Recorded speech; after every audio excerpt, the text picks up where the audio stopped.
अच्छा, बताया क्या गया? वास्तविक प्रतिबिंब और आभासी प्रतिबिंब, है ना। हमने अंतर को स्पष्ट करने के लिए आया तो वास्तव क्या डालेंगे? वास्तविक एक तरफ, तो वास्तविक प्रतिबिंब में क्या लिखेंगे? यह तब बनता है जब प्रकाश की किरणें कैसी मिलती हैं? वास्तव में। जब प्रकाश की किरणें वास्तव में मिले तो कैसा प्रतिबिंब बनेगा? वास्तविक।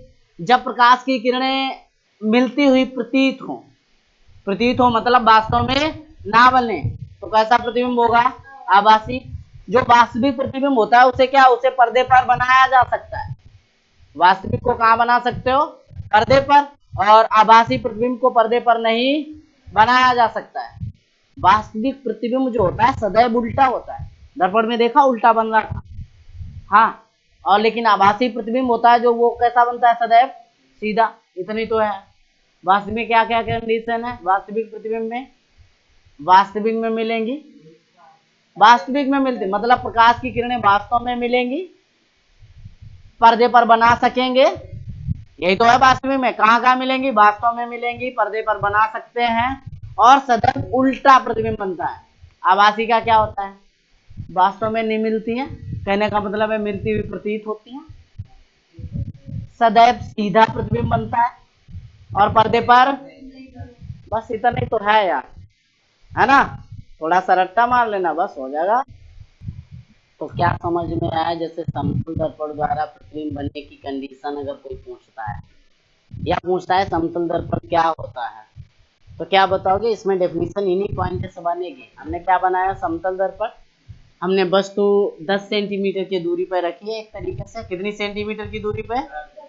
तो क्या है कि समतल दर्पण में जितनी दूरी पर हम खड़े होते हैं उतनी ही दूरी पर क्या बनता है? जितनी दूरी पर खड़े होंगे उतनी ही दूरी पर प्रतिबिंब बनता है। जैसे तुम्हारा घर पे क्या लगा? शीशा, है ना, समतल तो होता है। तो क्या है, जितनी दूरी पर रखी वस्तु उतनी ही दूरी पर प्रतिबिंब बनता है। जैसे कि ए भी है, सीधा ही बनता है ना, उल्टा तो नहीं दिखाई देते तुम ना। जैसे ऐसे खड़े, और जैसे कि सीधे ऊपर की ओर तुम्हारे क्या है? सर है। और प्रतिबिंब में ऐसा तो नहीं ऊपर की ओर पैर होते हो, ये है। तो मतलब प्रतिबिंब आपका सीधा बनता है। सीधा बनता है मतलब कि आभासी प्रतिबिंब बनता है। कैसा बनता है? अभी कंडीशन लिखाइए कि सीधा प्रतिबिंब जो बनता है वो आभासी प्रतिबिंब होता है, लिखाया था अंतर में। और जो वास्तविक प्रतिबिंब होता है वो कैसा होता है? उल्टा। तो इसमें कैसा बन रहा है? सीधा। सीधा मतलब इसके द्वारा बना प्रतिबिंब कैसा होता है? आभासी व सीधा। दूसरी, जितनी दूरी पर वस्तु रखी होती है उतनी दूरी पर प्रतिबिंब बनता है। तीसरा, अच्छा अच्छा अच्छा, दाया पक्ष बाया दिखने लगता है और बाया पक्ष दाया। मतलब किसी के यहाँ इस गाल पे ड्राइंग बना देना, इमेज देखना, इस गाल पे दिखेगी। राइट, गुड, हो गया। आगे देखो, ऐसा परिवर्तन जिसमें, ऐसा परिवर्तन जिसमें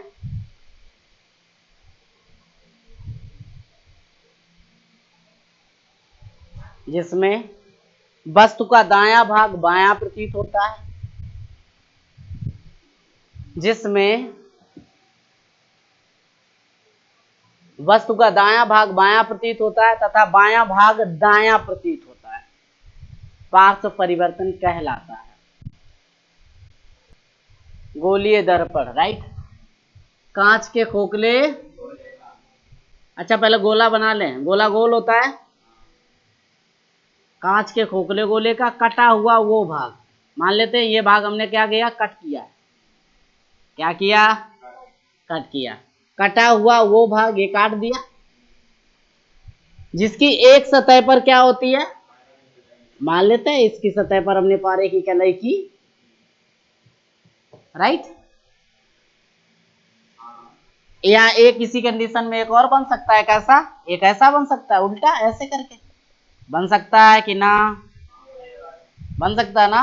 तो एक ऐसे भी बन सकता है, मतलब यहाँ पे नहीं, यहाँ पे बनाते हैं थोड़ा ठीक ठाक तरीके से, चलो बाद में करेंगे। क्या बताया? कांच के खोखले गोले का कटा हुआ वो भाग जिसकी एक सतह पर पारे की कलई या रेड ऑक्साइड का पेंट होता है, क्या कहलाता है?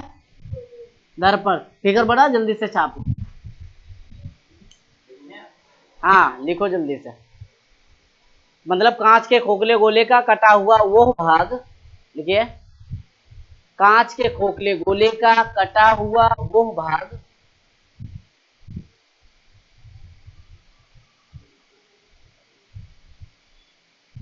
जिसकी एक सतह पर पारे की कलई या रेड ऑक्साइड का पेंट होता है दर्पण कहलाता है। आगे हेडिंग डालिएगा, दर्पण के प्रकार। दर्पण कितने प्रकार का होता है? गोलीय दर्पण विशेषकर। वैसे दर्पण 3 प्रकार का होता है। नॉर्मल पूछ लेता है आपसे क्या कि दर्पण कितने प्रकार का होता है, तो हम लोग बताएंगे 3, समतल, उत्तल और अवतल।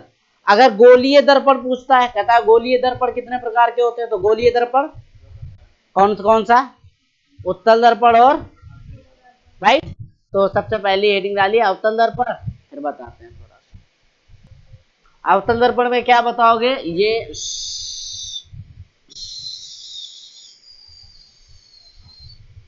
बेटा ये M1 ये M2 पॉलिश ये कर दी, वो अलग चीज है, बढ़िया नहीं हुई लेकिन हुई है ना, पॉलिश हो गई। अब जरा बताना, ऐसा दर्पण जिसमें परावर्तन दबे हुए, ये अंदर की ओर कैसा होता है? दबा हुआ होता है, बाहर की ओर उभरा होता है। ये कैसा है? दबा तल है, दबा हुआ तल है, दबा हुआ तल। और अगर इधर की बात की जाए तो ये कैसा है? उभरा हुआ तल, राइट। तो ये कौन सा दर्पण है? अवतल। अच्छा बेटा, अवतल दर्पण की कंडीशन अगर पूछता है कोई तो क्या बताओगे? ऐसा दर्पण जिसमें परावर्तन दबे हुए तल पर होता है। भाई तुम इमेज देखोगे, जिधर पॉलिश है उधर से तो नहीं देखते ना, जिधर से पेंट होती है उधर से कुछ नहीं दिखाई देता, दिखाई दूसरे साइड से देता है।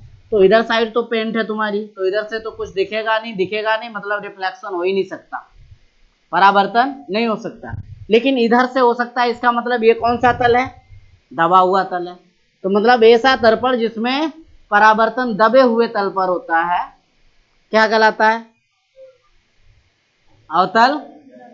लिख लो जल्दी से, फिगर बना लो, दूसरा करता है। Very good. आगे देखो बेटा, हो लो इधर उत्तल दर्पण कर लेते हैं। अच्छा उत्तल दर्पण ठीक उल्टा होता है यार, इसका मतलब फिगर भी उल्टा बनेगा। उल्टा बना लें कि ऐसे ही बना लें? उल्टा, चलो उल्टा, उल्टा, ओए ओए ओए ओए ओए ओए, ओके। इसमें क्या है, अभी मैंने पॉलिश इधर साइड की थी, अब अंदर करेंगे।